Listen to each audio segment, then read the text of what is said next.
Во студиото на Тренинг академик Таки Фити, поранешен председател на Македонската академија на науки и уметности, универзитетски професор на економскиот факултет. Во 90-тите, крајот на 90-тите години, кога бев и јас студент, имав прилика од време на време да бидам дел на предавањата на тогашниот професор на економскиот факултет Таки Фити. Морам да ви кажам дека тогаш амфитеатрите секогаш беа преполни. Неговите предавања беа мелем за душата и за слушање. Академик Фити, ќе почнам со најновите проекции на ММФ, кој предвидува економски раст од 3,1% на глобално ниво, намалување на инфлацијата од 6,8% кој изнесува во текот на минатата година, сега за оваа година предвидува 5,8%. Дали овие проекции укажуваат на стабилна економска траекторија и покрај тековните предвидици? Да, мислам добро е што почнавте со ова прашање, бидејќи збиднувањата во светската економија и кризните нарушувања во светската економија имаат силно дејство, силни импликации врз македонската економија, која што е мала, отворена и многу брзо ги абсорбира тие шокови што се случуваат на меѓународен план, особено во Европската Унија, која што е наш релевантен надворешно-трговски партнер. Точни се овие работи што ги кажувате вие, тоа се прогнозите октомвриски на експертите на Меѓународниот монетарен фонд. Значи, тие велат дека 22 година светскиот економски раст беше 3,5%, 23-та ќе се намали на 3, а после тоа ќе се намали, викаат сега, под 3. Значи 2,9 може би и уште ќе оди надолу, бидејќи и инфлацијата се покажува дека е потрајна, перзистентна отколку што во почетокот се веруваше. Меѓутоа за мене не е проблемот тоа што овие години ќе имаме слаб светски економски раст и развој. Проблемот е во тоа што постои фактички долгорочна тенденција, така наречена секуларна стагнација, значи долгорочно намалување на стапките на економскиот раст кој што трае долг временски период. Германија полека постепено излегува од економската криза, меѓутоа како земја, како најголем наш трговски партнер, кој би можеле, какви ќе бидат економските импликации врз нас како земја? Да, тоа е значајно прашање. Точно Германија е нашиот најголем трговски партнер. Последниот 2 години е тешка економската ситуација во иначе економски најсилната економија во рамките на Европската Унија. Фактички се проценува дека 23-та година ќе заврши Германија со негативна стапка на раст од минус 0,3. Таа во текот на 23-та година успеа технички да избегне рецесија, бидејќи вториот квартал стапката на раст беше 0%, третиот беше 0%. Ако нема 2 квартали едно по друго со негативни стапки на раст, технички не се прогласува рецесија, меѓутоа фактички тоа е стагнација, односно рецесија, и сега се потврдува дека веќе влегува во рецесија, кога таа економија е во криза, побарувачката намалува и нашите пласмани на тој пазар ќе намалат. А лоша е состојбата и во целата Европска Унија. Тие имаат пониски стапки на раст од САД, да речеме, па дури и од Јапонија во последно време, и тие најверојатно ќе избегнат рецесија во наредниот период, меѓутоа стапките на економски раст ќе останат ниски 1,2, 1,5, 1,6. Тоа се прогнозите. Академик Фити, кај дел од европските земји посткризно се стабилизираат. Дали состојбите кај нас ќе беа далеку подобри или пополни ако водевме развојна политика, а не популистичка? Видите, развојната политика е значајна тема во макроекономијата, меѓутоа развојот во голема мера или во прв ред зависи од општите услови на бизнис климата што ги креира државата, и за мене тука е улогата на државата, таа да формира поволна бизнис клима, а бизнисите да си ја бркаат својата работа во услови на пазарна економија, заемна конкуренција и така натаму. Ние сега популистичка политика имало и има елементи на популистичка политика, бројни елементи има и во нашата практика, меѓутоа викам развојот во голема мера зависи од натрешни услови, значи што ќе направиме ние во доменот на иновативноста, во доменот на продуктивноста, дали ќе ги поттикнеме инвестициите, колку ќе инвестираат бизнисите, тоа е многу битно, колкава ќе биде ефикасноста на бизнисите. Тоа е едниот проблем, а другиот проблем бидејќи сме мала земја, стапките на економскиот раст силно ќе зависат од она што се случува во светската економија и посебно во европската. Како да се направи баланс меѓу социјалните политики со реалните буџетски трошоци? Па видите сега, кој ќе ги земите нашите буџетски трошоци, кои што во целина, во апсолутни износи изгледаат многу големи, и тоа е погрешна теза, луѓето, особено политичките партии, кога меѓу себе дискутираат за определени програми, и обичните луѓе вика, оваа година буџетот е историски најголемиот буџет, 5 милиарди веќе дојде евра. Тоа не се мери големината на буџетот на тој начин. Тој се мери според неговото учество во бруто домашниот производ, учеството на јавните приходи и на јавните расходи во бруто домашниот производ. Тука слабо стои Македонија. Со јавни приходи од 32% во бруто домашниот производ и јавни расходи 34-35%, ние стоиме лошо, значи државата не прибира доволно средства за да може да интервенира и да си ги врши нормално своите функции. Само Косово и Албанија имаат помали буџети како релативно учество од Македонија, сите други земји имаат многу поголеми буџети, бидејќи државата во некои сфери е незаменлива. Јавните инвестиции, особено оние што се насочени, да речеме, во крупната инфраструктура, патишта, железница и така натаму, научно-истражувачка работа, здравство, заштита на животната средина. Владата најавуваше дека оваа 2024 ќе биде година на економско заздравување. Видите, тоа е посебно прашање пак што се случува во изборни години, особено во земји каква што е Република Македонија со кревка демократија. Пазите, изборите насекаде имаат во светот, дури и во високо развиените земји, определено влијание врз бизнисите и врз економската ситуација, но во вакви земји каква што е Македонија со велам кревка демократија, тие имаат високо влијание. Вие една работа ја знаете, а таа е дека кога доаѓаат избори, сите зборуваат за изборите, за политика и така натаму, а малку размислуваат луѓето за економија. Па најчесто и бизнисот е на стендбај во исчекување на расплет. Точно е тоа, бизнисот исчекува што ќе се случи, која влада ќе дојде, кои програми ќе се имплементираат, и тоа исчекување меѓу другото значи често пати одлагање на инвестициите што им се планирани. И тоа го забавува економскиот раст. Едно од основните правила е дека не може да се загрози оддржливоста на јавниот долг, значи способноста на земјата нормално да го сервисира, да го отплаќа на јавниот долг, ако има повисоки стапки на економски раст и особено ако се тие повисоки од просечната висина на каматната стапка на долгот. Значи, ако ние плаќаме за целиот долг некоја просечна каматна стапка, сега не ме фаќате зборот да речеме од 3-4%, ако имате стапка на раст од 5%, тогаш немате проблем.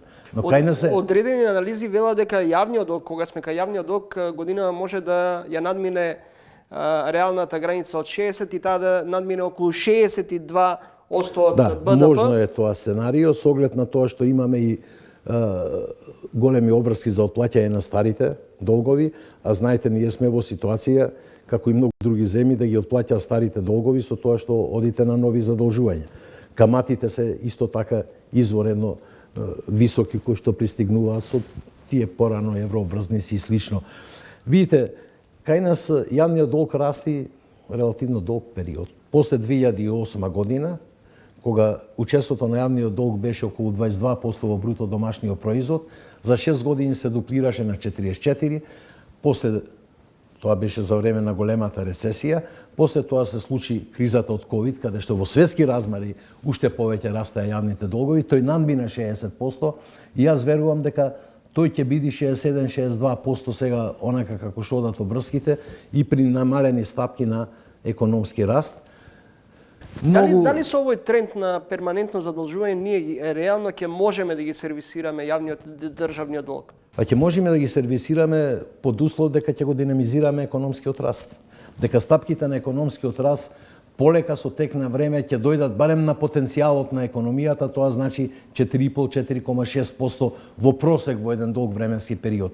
Тоа е она што ние го предвидуваме и во националната развојна стратегија до 2040 година, дека стапките на раст просечни до тој период ќе биде 4,6.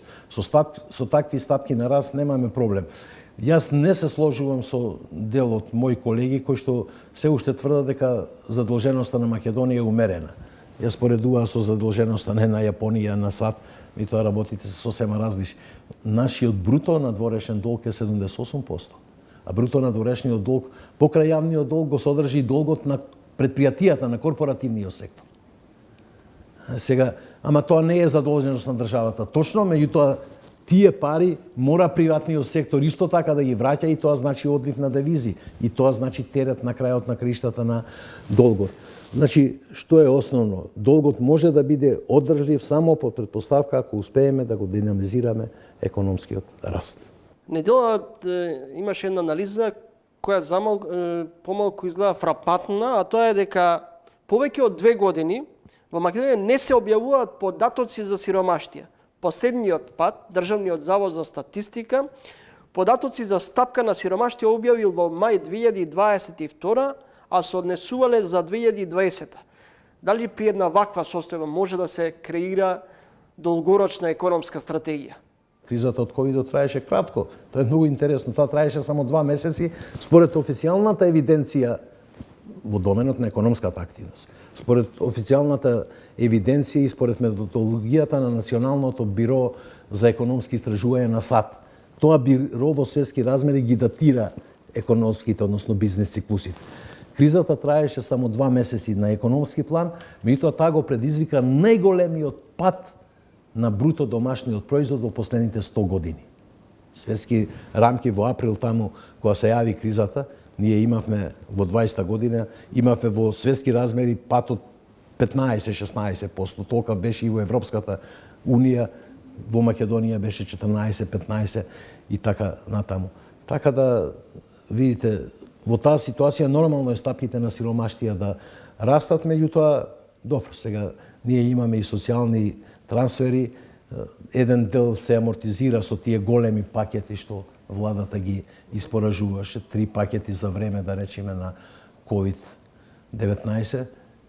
Некои луѓе тоа го чуле, некои не знаат. Например, се смета дека вредноста на сите тие пакети што се испорачаа за време на COVID и после енергетската криза, во 2022 година, само во 2022 година, чина 2,8% од бруто домашниот производ на Македонија.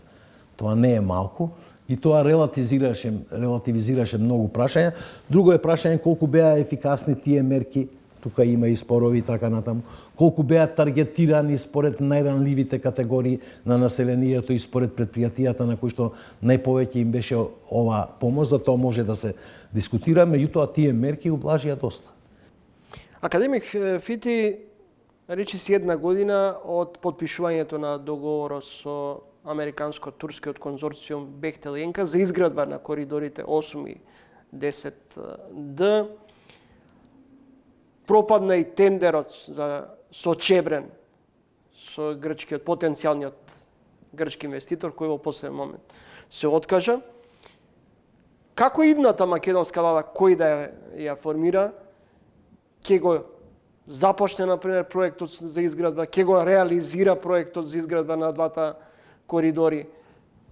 Како ќе се реализираат капиталните инвестиции кои очигледно ни се слаба страна последниве неколку години? Точно е таа констатација, не последниве неколку години, многу години на нас тие се слаба.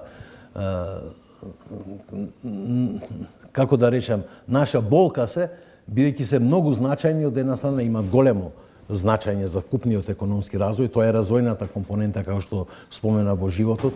Со неја е врзано давање на јавни услуги кои што го подобрува животниот стандард на населението и така натаму, но наспроти тоа ние имаме прво мали капитални инвестиции мерени и како учество во бруто домашниот производ и како учество во вкупните буџетски трошоци. Моите анализи и тие што ги правиме во МАНУ покажуваат дека како учество во бруто домашниот производ во однос на некои други земји сме 2 пати пониско. 6% учествуваат во бруто домашниот производ, во една Унгарија да речеме е 13%. Во Хрватска е 8-9% и така натаму. Значи имаме мало учество на тие јавни инвестиции. Уште поголем проблем е слабата реализација, бидејќи имаме слаб административен капацитет на министерствата и пошироко и на централната и на локалните влади, односно на единиците на локалната самоуправа за таа реализација. Видите, ево го Чебрен по 13 пат кога пропаѓа и така натаму. И сега што е тука проблем? Проблем е финансирањето нивно. Финансирањето и забрзувањето на времето на градење на инвестициите. Тука сме многу слаби и страшно сме неефикасни. Да не зборувам за коруптивни активности што се јавуваат кај тие големи проекти, како што е случајот со патот Кичево Охрид и така на. Значи имаме сериозни проблеми. Моje мислење и мислам дека кој и да дојде влада седно, во иднина е дека не можеме ние крупни инвестициски објекти да финансираме само со буџетски средства, па дури и со кредити од Европска инвестициска банка, Светска банка, во голема мера мораме да се потприме на така нареченото јавно-приватно партнерство. Значи да мобилизираме значајни средства од приватниот сектор. Сега немаме големо искуство со јавно-приватното партнерство, меѓутоа кај јавно-приватното партнерство финансирањето го презема фактички приватниот партнер. Дали ќе биде домашен или ќе биде странски, домашен треба да имаш силни конзорциуми кои што можат тоа да го прават, или странскиот тој го презема финансирањето. Државата учествува, да речеме, како што беше случајот во Чебрен, со водите, со акумулациите и така натаму, иако по моje мислење тоа беше мало учество профилирано од 33%, меѓутоа кај јавно-приватното партнерство што е основно? Добро да се проучат тие договори, Министерството за економија да се оспособи и понатаму, тоа е и препорака на Светската банка, подобро да се ги врши работите во тој домен. Фискалните импликации треба да ги согледува Министерството за финансии и јасно да се разграничат интересите на приватниот партнери и на државата. Тука мора да се штити јавниот интерес. Знаете како е во светот, кога ќе направите добар таков договор, огромни средства ќе вложат, други ви ги инвестираат парите, меѓутоа ако се штити јавниот интерес, вие ќе имате дефинитивно корист. А тука што треба? Сум гледал јас такви договори големи. Во тие договори за јавно-приватно партнерство, меѓу другото стои дека ако приватниот партнер добро се ја извршува услугата, да речеме ако му дадете под концесија пат да го изгради, да наплаќа патари, ќе му додавате плюс пари. Меѓутоа ако лошо се ја извршува услугата, ќе му прекинувате од парите и така натаму. Секогаш мора да се гледа интересот на државата, значи да се направат добри договори. Кај нас не знам докаде е таа ситуација. Светска банка предлага договорот за законот за јавно-приватно партнерство да се од законот за јавно-приватно партнерство да се издвојат концесите. Тоа се башка работи и да се работи на создавање на силни експерти кои што ќе можат да ги водат тие работи. Кај нас тоа не се случува. Знаете како се менуваат владите, тие експерти што се специјализирани во таа дејност обично се менуваат со промена на владата, па ќе дојдат нови кои што допрва треба да се учат и така натаму. И тоа е сериозен проблем. Следите трилин гостин во емисијата академик Таки Фити, поранешен председател на МАНУ, професор на економскиот факултет. Професор Фити повеќе од 20 години се зборува за системска корупција, на речиси сите нивоа, црната листа на САД непрекинато расте во ситуација кога имаме постојано оценки од меѓународните партнери дека ниска ни е довербата во македонското правосудство, дека имаме неажурна администрација, дека криминалот стига до највисоките ешелони на власта. Колку овакви околности може да се збори дека сме ги реализирале сите неопходни услови и сме обезбедиле стандарди кои наликуваат на европските и дека сме подготвени за членство во Европската унија. За жал далеко сме од таква ситуација, иначе врските помеѓу економијата, динамиката на раст и развој и она што се вика добро управување, good governance или добро владење, каде што еден од индикаторите за доброто владење е владење на правото и степенот на корупција, тука имаме многу сериозни проблеми. И нашите анализи во МАНУ, подкрепени со квантитативни анализи, со еден голем модел што за потребите на националната развојна стратегија ги правеа експертите, односно професорите од Универзитетот во Денвер, покажуваат дека долгорочно најсилно влијание врз динамиката на економскиот раст ќе има токму ова. Владење на правото, борбата против корупцијата, добрата регулација на економијата. Значи, она што ние го викаме индикатори за добро владење, кои што фактички го одразуваат квалитетот на институциите. Сега со корупцијата какви негативни импликации има, општо е познато. Оти тоа не значи само крадење и преливање на пари во приватниот джеб. Кога се подкупуваат од страна на бизнисот за да добијат тендер или да добијат некои други сделки така натаму, инвеститорите тие морат да подкупуваат високи владени функционери, високи владени службеници, од највисоко до најниско ниво да одат да даваат мито за прости работи, за дозволи и така натаму, тоа ги поскапува инвестициите. И тоа ги обесхрабрува инвеститорите да инвестираат. Тоа ниво на корупција исто така ги обесхрабрува јаките светски познати фирми со големо реноме да влегуваат во Македонија, тие бегаат од земји кои што се високо корумпирани за да го задржат своето високо реноме. Има еден друг момент со корупцијата што има силно влијание врз економскиот раст и малку се споменува. Ние одлив на млада работна сила, високо квалификувана, образована и дури магистри, доктори на науки од различни сфери, надвор во Соединетите американски држави, во Европа и во други земји. Не е причината за оваа емиграција и одлив на младата и неспособна работна сила во која што оваа земја со години инвестирала само во пониските плати. Луѓето, младите, кои ќе разговарате, јас имам мои студенти што се оселиле, кои што биле одлични, велат, не можам јас овде да се вработам ако немам партиска книжка. Не можам да се вработам ако не дадам мито. Значи, кога луѓето, младите луѓе гледаат таа корупција и колку е таа распространета во сите пори на општествениот живот, едноставно се обесхрабруваат и ја напуштаат земјата. Така и до тој аспект е многу значајна оваа работа. Видите, за мене, што е основно? За мене е основно реформите во судскиот систем.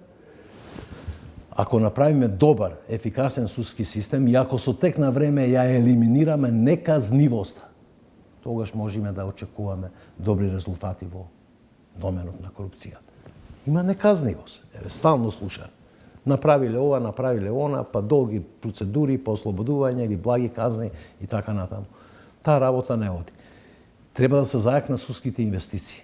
Посебно да речеме е многу битно да се зајакне и советот за судскиот совет. Видете, има за него колку 40 препораки од Европската оценувачка мисија што треба да сменат. Од нив 17 се краткорочни за да се подобри ефикасноста. 17 се среднорочни и 4 се долгорочни. Работи група што ја води академика Боски за реформа на правниот систем и читав негова изјава дека сите овие препораки ќе бидат инкорпорирани во мерките што тие ги предлага за реформирање на систем. Академик Фити, меѓутоа ние долго време зборуваме за реформи, неопходност од реформи, од демократизација на институциите, од ослободување на судството, политички бизнис влијание. И сето тоа се сведува на некакво декларативно ниво. Зошто? Затоа што тешко ода, затоа што бавно ода, затоа што на многу групи, да речеме елити во земјата не им одговараат длабоки судски реформи, казнивост и така натаму. Значи, проблемот е врзан и со политичките партии, начинот на кој тие действуваат и затоа се забавуваат реформите. Еве, од тој аспект е клучно што побрзо да се отворат преговорите со Европска банка. Гледате, ние сами не можеме да ги направиме тие реформи. Сами не можеме и крупна инфраструктура да финансираме, да градиме и многу други работи. Кој ќе отпочна преговорите, за тоа мора да бидат луѓето свесни, оваа помош и пари што доаѓаат од Европската Унија ќе стане многу поголема. Да речеме, Хрватска во последниве 10 години, 8 години ќе добие 10 милиарди за инфраструктура, како членка полноправна на Европска Унија, од кои 70% се грантови. Тоа е едната работа и второ, што е уште побитно. Ако ги отвориме ние преговорите, ќе имаме силен мониторинг, надледување од страна на Европската унија. Не можеш да му кажеш, после правиме реформи, го направивме законот. Па многу закони наши се добри. Многу наши закони се усогласени со европските стандарди. Џабе од тоа кога не се имплементираат. Кога ќе почнеш преговори, тој ти доаѓа и те го гледа степенот на имплементација. Тој ти вели во ред, законот е во ред, ама што направи? И еве сега гледајте го индексот на корупција што се случува. Не знам, во последните 2 години сме подобрени за 4-5 места, меѓутоа она што се случи со кривичниот законник, промената на кривичниот законник, каде што се намалија или се некои застареа, тоа кажува сега од Transparency, од соодветните институции, International, кажува дека тоа сега оние позиции што ги подобривме повторно ќе навратат назад. Тоа се оценува како многу контрапродуктивна мерка во однос на зголемување на ефикасноста на судството. Не можеме така да си играаме. И дефинитивно мислам дека значи Европската унија може тука да не контролира, еве се обидува тоа да го правя и Соединетите американски држави со тие црни листи и така натаму. Таму сега се оди пак во други крајности со закон посебен да се регулираат тие рестриктивни мерки за луѓето што ќе бидат на црната листа, но добро, тоа се други прашања. Значи нас ни треба нагледување, ни треба мониторинг. И еве гледајте ја Бугарија, гледајте ја Румунија, имаше силно подобрување и намалување на корупцијата пред влезот во Европската унија. После пак тие почна да ја зголемуваат корупцијата, но тука има други механизми после Европската унија. Не добиваат помош, не добиваат пари од фондови и така натаму, казни и слично. Значи мора да се покажи политичка волја. Иначе и на луѓето им е преку глава од сите политички партии и од сите овие декларативни заложби. И затоа викаат, чекајте ве, сите се исти, сите се. Таа работа не оди. Тоа е еден од најголемите проблеми. Ако тука не направиме продор, не знам каде се движиме и како одиме. Академик Фити, се сеќавам при вашето последно гостување во тренинг, тогаш ја отворивме и темата околу неопходноста од спроведување на изгласување на уставните промени и внесување на бугарите во преамбулата. Тогаш вашиот став беше дека тоа треба да го затвориме прашање и конечно да се отвори македонскиот пат кон ЕУ. Уставните промени не се реализираа, но што треба да биде приоритет на идната македонска влада? Сега видите, ние ќе ја видиме програмата и така натаму, меѓутоа приоритетите општо од она што науката го кажува и она што и академијата го направила како документи, како научни трудови и слично. За мене, за да се обезбеди долгорочен раст и развој, треба клучно е, прво многу е битно да се продолжи со реформите. Прво за мене апсолутно е многу битно да се надмине тој проблем со внесувањето на бугарите во уставот и да ги отвориме де факто преговорите. Бидејќи, како да ви кажам, придобивките од Европската унија ќе бидат многу големи. Не само со финансиска помош и пари, ами и соради мониторингот и помош при имплементирање и спроведување на тие реформи. Меѓутоа, за мене што е битно? Еден од основните приоритети мора да биде ова за кој што сега зборувавме. Вие спомнате владење на право и корупција. Тука се разби уште неколку компоненти, добра регулација на економијата, да нема насилство во политиката, слободни избори и така натаму. Тоа се тие индикатори за добро владење. И тука која влада да дојде мора тука да десува, бидејќи се тие исклучително важни, тоа ќе ни го бара и Европската унија, тоа ни го бара и сите наши пријатели, стратегиски партнери и така натаму. Без тоа нема напредок и тоа е, како што кажав, на долг рок. Ние го знаевме тоа интуитивно, сега имаме и квантитативна потврда преку економетриски модели, фактор со најсилно дејство врз динамиката на растот. На среден рок многу е битно да се направат дополнителни напори кај бизнисот за да се зголеми продуктивноста и иновативноста, научно-истражувачката работа, по големи издвојувања за наука, научно-истражувачка работа, бидејќи Македонија лошо стои и со иновативноста, и со конкурентноста, и со продуктивноста на трудот. Меѓутоа, дефинитивно реформите во правниот сектор остануваат исклучително значајни и на тие клучни работи треба да се фокусира активноста на било која влада. Значи, имаме неколку работи. Еве, добро управување, многу е битно образованието, квалитетот на образованието и вложување во човечкиот капитал. Тоа е исто така многу битна работа. Ова борба против корупцијата влегува фактички во доброто управување и се разбира зголемување на ефикасноста на работење преку перманентно креирање на поволна бизнис клима за бизнисите. Тоа е работа на владата. Македонија годинава ќе го избира 6-тиот претседател од осамостојувањето до денес. После Глигоров, Трајковски, Црвенковски, Иванов, Пендаровски. Каков треба да биде профилот на идниот претседател на Македонија? Видите, луѓето го избираат идниот претседател, луѓето бараат што? Тој да биде татко на нацијата. Со тоа е кажано се. И сега може тоа различно да се толкува, меѓутоа и обичниот човек да го прашате ќе ви каже, тој треба да биде татко на нацијата, да ги штити интересите во секој поглед на републиката, за него мора сите граѓани да бидат еднакви, да биде деполитизиран и така натаму. Тоа е основното и да има квалитети, се разбира. Пазете, тоа е работа на избор. Вие знаете дека политичките партии кои што предлагаат кандидати, ако имаат големо гласачко тело, тие можат да имат најголемо влијание на изборот на идниот претседател. Меѓутоа, академик Фити, дали македонските граѓани гласаат за партија или за личност?